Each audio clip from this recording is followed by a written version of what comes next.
India கூட்டணியில் குழப்பத்தை ஏற்படுத்த பாஜக RSS முயற்சி செய்வதாக தமிழ்நாடு காங்கிரஸ் தலைவர் செல்வ பெருந்தகை குற்றம் சாட்டியுள்ளார். கன்னியாகுமரி அழகிய மண்டபத்தில் செய்தியாளர்களிடம் பேசிய அவர் இதனை தெரிவித்தார்.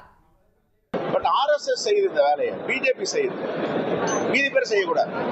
அவங்க என்ன கிரியேட் பண்றாங்கன்னா, ஏதாவது கலகங்கள் ஏற்படுத்தலாமா, முரசல் ஏற்படுத்தலாமா, பிரச்சனை ஏற்படுத்தலாமா. இந்தியா கூட்டணி என்பது எது கூட்டணா எத்தனை முறை சொல்லியிருக்கேன். எனக்கு தெரிஞ்சு என்னோட ஞாபகம் சரியானா 100 முறைக்கு மேல அந்த வார்த்தையை பயன்படுத்தி இருப்பேன். இந்தியா கூட்டணி எஃகு கோட்டை போன்றது ஒரு செங்கலை கூட கொடுக்க முடியாது. தலைவர் எடப்பாடி பழனிசாமி திமுக ரொம்ப வீக் ஆயிடுச்சு, வீடு வீடா போய் வாக்காளர் திமுக உறுப்பினர்கள் சேர்ந்த நிலைக்கு தள்ளப்பட்டிருக்கு எடப்பாடி பழனிசாமி அவங்க கட்சி.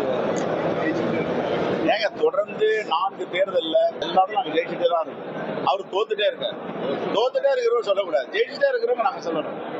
நாங்க மக்கள்கிட்ட ஏன் போறோம்னா, மக்கள்கிட்ட இன்னும் நெருக்கத்தை க்ளோஸ் அப் ஆக்குறோம். நாங்க அவருக்கு மக்கள்கிட்ட நெருக்கமே இல்லையா, அவர் பிஜேபி கிட்ட தான் நெருக்கமா இருக்காரு, RSS கிட்ட தான் நெருக்கமா இருக்காரு. உடனுக்குடன் செய்திகளை தெரிந்து கொள்ள சன் நியூஸ் பெல் ஐகானை கிளிக் பண்ணுங்க.